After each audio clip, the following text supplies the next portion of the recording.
Amis passionnés d'histoire, bonsoir. Vous venez d'entrer dans une histoire différente.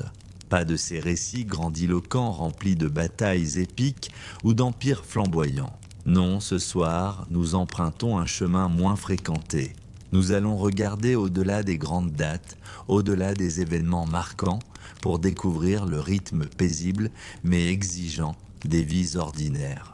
Notre voyage nous emmène dans l'univers des Scandinaves, ceux que l'on nomme souvent les Vikings. Mais oubliez un instant les guerriers féroces et leurs dracars menaçants. Ce soir, nous allons à la rencontre de ceux qui n'ont jamais quitté leur terre natale, qui n'ont jamais brandi une épée ni navigué vers des rivages lointains. Imaginez plutôt le son mat d'une charrue fendant la terre gelée, le bruit des pas dans la neige fraîche, le murmure du vent dans les fjords, la chaleur d'un foyer où crépite un feu réconfortant. C'est là que nous allons. Notre périple commence dans la vie quotidienne d'un fermier viking. Un homme parmi tant d'autres, dont l'existence entière fut une lutte silencieuse pour survivre dans ces terres hostiles. À travers ses yeux, nous découvrirons les défis quotidiens, les petites victoires, les moments de joie simple. Puis, nous croiserons le chemin fascinant d'Harald Hardrada, une figure unique qui connut à la fois la gloire des batailles et l'humilité de la terre. Son histoire nous montre comment même les plus grands guerriers restaient profondément attachés à leur sol natal. Notre voyage nous mènera ensuite vers un mystère captivant, une sépulture énigmatique où repose un navire, et avec lui, deux femmes dont la présence soulève encore aujourd'hui tant de questions. Que peuvent-elles nous apprendre sur cette société que nous pensions si bien connaître ? Et pour conclure notre soirée, nous pousserons les lourdes portes d'une salle commune. Là, à la lueur des flammes, nous partagerons un festin où l'hydromel coule à flot, où les traditions se transmettent, où les liens se tissent autour d'un repas chaleureux. Alors, installez-vous confortablement. Laissez le monde moderne s'estomper doucement. Respirez profondément. Et voyagez avec moi 1000 ans en arrière, dans ces terres de fjords et de légendes, où chaque jour était une nouvelle page d'une histoire qui continue de nous fasciner. Si cette exploration du quotidien viking vous intrigue, n'oubliez pas de vous abonner pour ne manquer aucun de nos prochains voyages dans le temps. Activez la cloche des notifications et partagez vos pensées dans les commentaires. Votre perspective enrichit toujours notre compréhension de l'histoire. Êtes-vous prêts ? Alors commençons notre voyage. Imaginez-vous vivre la vie d'un fermier viking, pas celle des légendes héroïques, mais la réalité quotidienne. Une réalité bien plus rude que ce que vous pourriez penser. Votre journée commence avant même le lever du soleil. Pas de réveil douillet, mais le froid mordant qui vous tire du sommeil. Votre maison en bois est glaciale. Le feu s'est éteint pendant la nuit, et cette odeur, un mélange de fumée froide et de laine humide qui imprègne tout. Vous enfilez vos vêtements. Pas de choix vestimentaire ici. Une simple tunique en laine grossière, teinte dans des couleurs ternes. Si vous avez de la chance, vous avez une chemise en lin en dessous. Ce n'est pas confortable, mais c'est mieux que rien face au froid. Le petit déjeuner, oubliez votre café et vos tartines. Une bouillie d'orge ou d'avoine, peut-être un peu de lait si vos chèvres sont généreuses. Et maintenant, le travail commence. Un travail sans fin. Vous voulez du pain ? Il faut d'abord moudre le grain, à la main, pendant des heures. Vos bras brûlent, vos mains sont couvertes de farine, mais vous continuez. Vous n'avez pas le choix. L'été est particulièrement épuisant. Les journées sont interminables, remplies de travaux des champs. Chaque brin de foin doit être coupé, séché, stocké avec précision. Une erreur peut être fatale. Si le foin pourrit, vos animaux meurent. Et sans animaux, vous ne passez pas l'hiver. Votre monde ? Quelques fermes, un sentier boueux, peut-être l'éclat d'un fjord, au loin. L'église ou le temple, à une journée de marche. Mais vous ne voyagez presque jamais. L'hygiène, un bain par semaine, si vous êtes chanceux. Les poux sont vos compagnons quotidiens. Les maladies rôdent constamment. Une simple toux peut devenir mortelle. Une coupure peut s'infecter. Les remèdes sont rudimentaires et souvent inefficaces. Bien sûr, il y a des moments de joie, le printemps qui revient, une bonne récolte, les histoires au coin du feu, Mais ils sont rares, précieux, comme des joyaux dans la boue du quotidien. Cette vie était d'une dureté que nous avons peine à imaginer aujourd'hui. Alors, la prochaine fois que vous entendez parler des Vikings, rappelez-vous, derrière les récits héroïques se cachait cette réalité quotidienne, faite de labeur constant et de survie. Maintenant, quittons les champs gelés. Laissons derrière nous les lourds seaux d'eau, les moutons et les meules de pierre. Entrons dans la vie d'un homme né dans ce même monde, mais destiné à le dépasser. Harald Sigurdsson, que l'histoire retiendra sous le nom de Harald Hardrada, Harald l'implacable. Il est né en l'an 1015 en Norvège. Un monde rude de montagnes, de fjords, de fermes dispersées et de dieux en transition. Le christianisme gagne du terrain, mais les anciens récits d'Odin et de Thor circulent encore autour des feux de camp. Dans ce paysage sauvage et mystique, le jeune Harald grandit, bercé par les légendes nordiques et les vents glacials. Harald est le demi-frère du roi Olaf II, un souverain pieux et controversé. En 1030, à seulement 15 ans, Harald prend les armes pour défendre Olaf contre les forces rebelles. Ils perdent. Olaf meurt à la bataille de Stiklestad. Harald, blessé, fuit la Norvège. Ce jour-là, le destin du jeune homme bascule, le propulsant dans une odyssée qui le mènera bien au-delà des frontières de son pays natal. Il commence alors un exil de 15 ans. Harald parcourt l'Europe, tel un loup solitaire en quête de sa meute. Il rejoint la Ruse de Kiev, sert sous le prince Yaroslav, puis s'engage dans la célèbre garde varangienne de l'Empire byzantin, une unité d'élite composée de guerriers nordiques au service de l'empereur de Constantinople.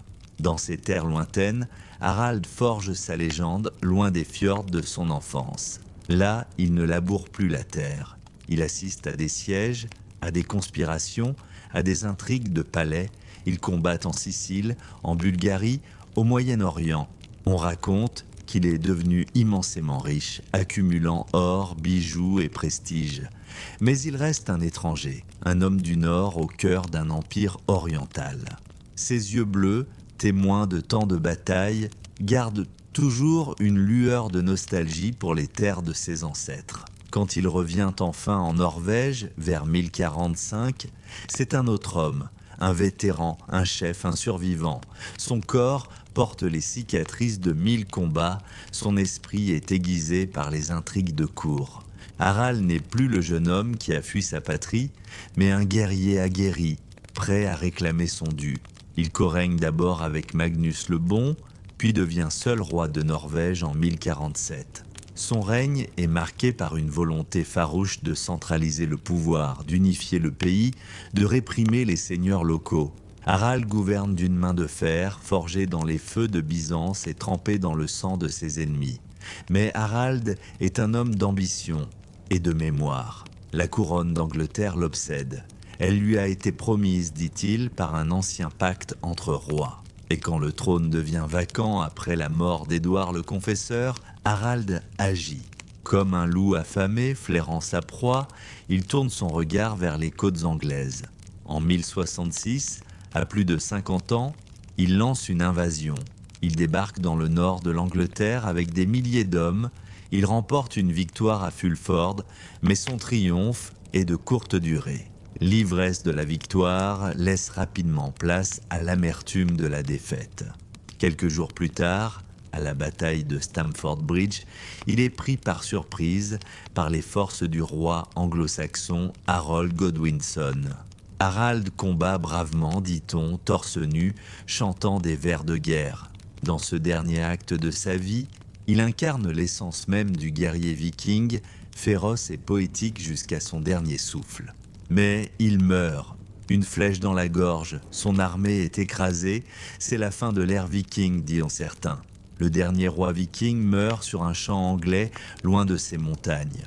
Le sang de Harald se mêle à la terre étrangère, scellant le destin d'un homme qui a vécu entre deux mondes. Et pourtant, Harald n'a jamais été un simple roi. Il fut un fermier, un exilé, un mercenaire, un conquérant.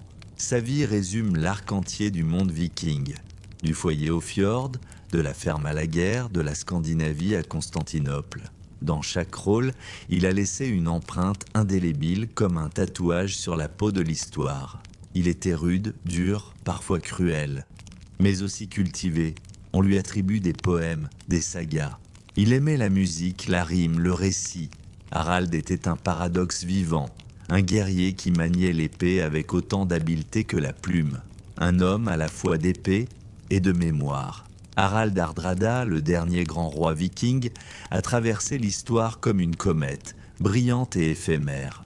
Son héritage perdure, non seulement dans les chroniques et les sagas, mais dans l'âme même de la Norvège et dans l'imaginaire collectif du monde entier. Il incarne l'esprit d'aventure, la soif de conquête et la complexité d'une époque révolue où les frontières entre mythe et réalité s'estompèrent dans la brume des fjords. Imaginez-vous en Norvège, été 1904, sous une colline verdoyante bordant un fjord paisible, des paysans font une découverte qui va bouleverser notre compréhension de l'ère viking. Ce n'était pas une simple tombe, non. C'était un navire majestueux, presque parfaitement conservé, orné de dragons et de spirales complexes, dormant sous terre depuis plus de 1000 ans. Mais le plus fascinant, à l'intérieur reposaient 2 femmes. Le navire d'Oseberg, comme nous le connaissons aujourd'hui, est un chef-d'œuvre de l'an 834. Chaque détail témoigne d'un artisanat exceptionnel. Des planches assemblées avec une précision chirurgicale, des sculptures qui semblent le prendre vie sous nos yeux. Ce n'était pas un simple bateau de guerre, mais un vaisseau destiné à l'au-delà. Autour de ces mystérieuses femmes, un véritable trésor. De la vaisselle finement ouvragée, des traîneaux élégants, des lits aux sculptures délicates, des chevaux, des chiens, des bœufs sacrifiés pour les accompagner dans leur dernier voyage. Mais qui étaient vraiment ces femmes ? L'une avait environ 80 ans, l'autre la cinquantaine. Leurs ossements racontent une vie de privilèges, mais aussi d'épreuves. Pourtant, aucun indice ne révèle clairement leur identité. Étaient-elles des reines, des prêtresses, des volvas, ces mystérieuses prophétesses nordiques? Certains chercheurs suggèrent que la plus âgée était une puissante noble, peut-être même une volva respectée. D'autres voient dans ce duo un symbole plus profond. La sagesse et la force unies dans l'éternité. Les objets qui les entourent sont aussi énigmatiques que précieux. Des textiles d'une qualité extraordinaire, certains venus peut-être de Byzance, témoignent de connexions commerciales étendues. Mais pourquoi certains objets semblent neufs, d'autres usés, et certains délibérément brisés? Ce qui manque est tout aussi intrigant. Pas d'armes, peu d'or, aucun instrument de navigation. Ces absences sont-elles le fruit de pillages anciens ou nous parlent-elles d'un au-delà spécifiquement féminin? Aujourd'hui encore, malgré toute notre technologie moderne, le mystère d'Oseberg continue de nous fasciner. 2 femmes, un navire somptueux et tant de questions sans réponse. Imaginez la chaleur. Non celle du soleil, mais celle du feu qui crépite au centre d'une grande salle en bois, aux poutres massives noircies par la fumée. Autour de vous, des ombres dansent sur les murs. Des voix s'élèvent, le son des cornes à boire qu'on entrechoque. Des rires, des murmures, le grondement doux d'un festin en cours. Bienvenue dans la halle du Seigneur, le cœur battant du pouvoir et du prestige dans la société viking. Vous vous attendiez peut-être au pire en entrant dans cette grande salle. Vous pensiez à l'inconfort, à l'odeur, à la rudesse. Mais quand vous franchissez le seuil, vous vous arrêtez net. Car ce n'est pas si mal en fait. Pas de bottes de foin visibles, pas de bétail errant, et étonnamment, ça ne sent pas... Eh bien, vous savez quoi? Ici, les conditions de vie sont très différentes de celles de la ferme isolée ou de la cabane battue par le vent. Les murs sont décorés, il y a des tapisseries, peut-être même des peaux d'ours. Le sol est recouvert de paille fraîche. Des bancs alignés accueillent les convives, les guerriers, les hôtes. La table du chef ou du jarl trône en hauteur, bien visible. Rien n'est laissé au hasard. Le festin commence après le coucher du soleil. Du rôti d'agneau, du poisson fumé, du pain à peine levé, des fromages, du chou mijoté et surtout l'hydromel. Ce breuvage fermenté, sucré, doré, que l'on sert dans des cornes sculptées. On boit à la gloire des ancêtres, à la victoire à venir, à l'amour ou à la vengeance. Mais ce n'est pas qu'un repas. C'est une scène. Des skalds, poètes officiels, se lèvent pour réciter des sagas, des histoires d'ancêtres, de dieux, de batailles, de serments. Leur voix rythme la nuit. Il faut bien choisir ses mots, car la mémoire est la vraie monnaie ici. Être chanté dans une saga, c'est vivre pour toujours. Les invités de marque reçoivent des cadeaux, une épée, une tunique richement brodée, ou même des terres. En retour, ils offrent leur loyauté. Ces échanges sont codifiés, sacrés presque. Le lien entre un chef et ses hommes se tisse ici, dans la lumière mouvante du feu. Et pourtant, même dans ce luxe relatif, le confort est rude. Il fait froid aux extrémités. Le sol reste dur. Les odeurs sont fortes. Bois brûlé, viande grasse, sueur, bière renversée. Les chiens errent entre les jambes. Les enfants dorment parfois roulés dans des pots, bercés par le bourdonnement des voix. Les jeux peuvent commencer. Concours de force, énigmes lancées à haute voix, parfois même des duels d'honneur. Mais plus souvent, c'est la parole qui règne. Ici, le statut n'est pas seulement une question de naissance, mais de réputation, de ce que l'on raconte sur vous, de votre bravoure, de votre générosité, de la qualité de votre parole. La nuit s'étire, le feu baisse. Certains convives s'endorment là même où ils ont bu. D'autres continuent à murmurer des serments, des alliances, des regrets. Et quelque part dans ce silence vibrant, un vieux guerrier regarde les flammes et se souvient d'un frère tombé au combat. Une femme trace lentement un motif sur la table, perdu dans ses pensées. Un enfant, éveillé, observe et apprend. La grande salle est plus qu'un lieu. C'est un théâtre, un creuset, un miroir de l'âme viking. On y mange, on y rit, on y pleure, et parfois, on y meurt. Mais surtout, on s'y grave dans la mémoire des autres. Alors, avant de vous installer confortablement, prenez un moment pour apprécier cette vidéo et vous abonner, mais seulement si vous appréciez vraiment ce que je fais ici. Et dites-moi dans les commentaires d'où vous nous rejoignez et quelle heure il est chez vous. C'est toujours fascinant de voir qui nous rejoint de partout dans le monde. Maintenant, tamisez les lumières, allumez peut-être un ventilateur pour ce doux bourdonnement de fond, et laissez-nous nous glisser ensemble dans le voyage de ce soir. Vous vous attendiez au pire quand vous avez franchi le seuil de cette grande salle viking. Vous ne pensiez pas au luxe, vous espériez juste un endroit pour vous asseoir, un sol sec et quelque chose de comestible qui ne bougeait pas. Vous aviez entendu les histoires d'horreur, des hommes entassés dans des espaces sombres et sans air, avec plus de rats que de cuillères. Alors, quand vous entrez dans la salle du festin, vous faites une pause, parce que ce n'est pas si mal en fait. Pas de bottes de foin, pas de bétail visible, et étonnamment, ça ne sent pas... Eh bien, vous savez quoi? Les murs sont décorés de tapisseries et de boucliers. Des tables longues s'alignent, couvertes de nappes grossières mais propres. Il y a même des bougies.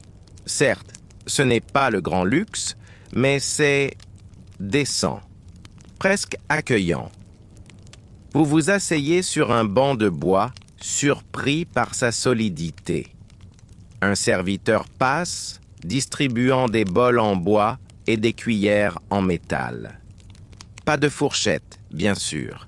C'est un luxe inconnu ici. Mais les cuillères sont bien faites, presque élégantes dans leur simplicité.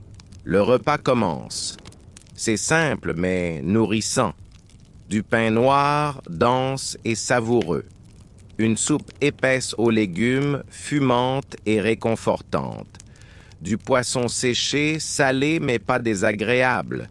Et, luxe inattendu, de la bière. Pas le meilleur brassin que vous ayez goûté, mais certainement pas le pire. Autour de vous, la salle bourdonne de conversation. Des rires éclatent ici et là. Un homme raconte une histoire, gesticulant avec enthousiasme. Une femme berce un bébé tout en mangeant d'une main. C'est bruyant, animé, vivant. Vous réalisez soudain que vous souriez. Ce n'est peut-être pas le festin dont vous rêviez, mais c'est bien plus que ce que vous craigniez. C'est une communauté, un refuge, un moment de chaleur et de partage dans un monde souvent dur et froid. Alors que la nuit avance, vous vous surprenez à penser que peut-être, juste peut-être, ce voyage ne sera pas si terrible après tout. Et voilà, 2 heures passées loin du présent, entre les fjords glacés de Scandinavie, les échos d'une saga oubliée, le silence sacré d'un tumulus ancestral et le grondement chaleureux d'une longouse remplie de chants et de récits. Les Vikings, ni monstres sanguinaires, ni héros légendaires, seulement des hommes et des femmes. Endurcis par le froid, fatigués par les longues traversées, croyant en leur Dieu, violents parfois, mais aussi poètes, rêveurs, bâtisseurs d'une culture riche et complexe. Ce que l'histoire ne dit pas toujours, c'est le craquement du bois sous les pas dans la neige, la peur qui habite les gestes quotidiens face à un hiver rigoureux, ou la chaleur réconfortante d'un feu partagé autour duquel on se rassemble pour écouter les sagas. Nous avons voyagé ensemble à travers le temps, explorant les multiples facettes de cette civilisation fascinante. Des côtes escarpées de Norvège aux plaines fertiles du Danelot, des marchés animés de Birka aux colonies lointaines du Groenland. Chaque lieu, chaque artefact nous a raconté une histoire. Nous avons découvert leurs croyances profondes, leurs rituels complexes. Les runes gravées sur la pierre, porteuses de messages mystérieux, les offrandes déposées dans les tourbières, témoins silencieux de leur connexion avec le surnaturel. Les magnifiques navires funéraires, véhicules pour le grand voyage vers l'au-delà. Nous avons admiré leur artisanat exquis, les bijoux en or et en argent finement ciselés, les tapisseries colorées narrant les exploits des héros, les armes forgées avec un savoir-faire inégalé, alliant beauté et efficacité mortelle. Nous avons écouté leurs poètes, les skalds, dont les vers complexes perpétuaient la mémoire des ancêtres et célébraient les hauts faits des jarls. Nous avons entendu les récits épiques des sagas, transmis de génération en génération autour du feu. Nous avons navigué sur leurs dracars, sentant le vent salé sur nos visages, le roulis des vagues sous nos pieds. Nous avons ressenti l'excitation de l'exploration, la découverte de nouvelles terres à l'horizon, mais aussi l'angoisse des tempêtes, la peur de ne jamais revoir le rivage natal. Nous avons partagé leur quotidien, le travail acharné dans les champs, la pêche par tous les temps, l'élevage du bétail, les longues soirées d'hiver passées à réparer les outils, à tisser, à raconter des histoires, les moments de joie, lors des fêtes et des mariages, les moments de deuil face à la perte d'un être cher. Nous avons assisté à leurs assemblées, les Things, où se prenaient les décisions importantes. Nous avons vu comment la loi et la justice étaient rendues, comment les conflits étaient résolus. Un système complexe basé sur l'honneur, la compensation et parfois la vengeance. Nous avons observé leurs interactions avec les autres peuples, commerçants habiles, échangeant l'ambre et les fourrures contre des soieries et des épices. Mercenaires redoutés servant dans les gardes impériales, colons s'adaptant à de nouveaux environnements, de l'Irlande à la Russie. Peut-être que ce n'était pas toujours glorieux, peut-être que c'était parfois ordinaire, mais c'était réel. C'était la vie de femmes et d'hommes qui ont façonné l'histoire de l'Europe du Nord et au-delà, et cela mérite d'être raconté, compris et respecté.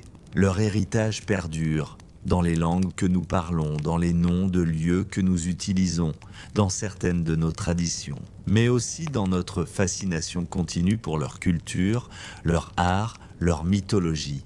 En explorant le monde viking, nous avons aussi exploré une partie de nous-mêmes, nos propres luttes contre les éléments, nos propres quêtes de sens et d'identité, nos propres désirs d'aventure et de découverte. Merci d'avoir voyagé avec moi ce soir, à travers les siècles et les mers du Nord. Si vos paupières sont lourdes, reposez-vous. Laissez les images de Longship fendant les vagues, de halls résonnants de chants et de rires, de runes brillant sous la lune. Bercez vos rêves, et si votre esprit est encore éveillé, sachez que d'autres histoires vous attendent, d'autres époques à explorer, d'autres cultures à découvrir. Car l'histoire est un océan sans fin rempli de trésors pour ceux qui osent naviguer sur ses eaux. À bientôt dans un autre temps. Peut-être marcherons-nous ensemble sur les remparts d'une cité médiévale ou explorerons-nous les ruines d'un temple antique. Peut-être entendrons-nous le tonnerre des canons de la Renaissance ou les murmures des philosophes des Lumières. Où que notre prochain voyage nous mène, souvenez-vous que chaque époque, chaque civilisation a sa propre beauté, ses propres défis, ses propres leçons à nous enseigner. Et que c'est en comprenant notre passé que nous pouvons mieux appréhender notre présent et façonner notre futur. Dormez bien et que les Nornes vous tissent de beaux rêves.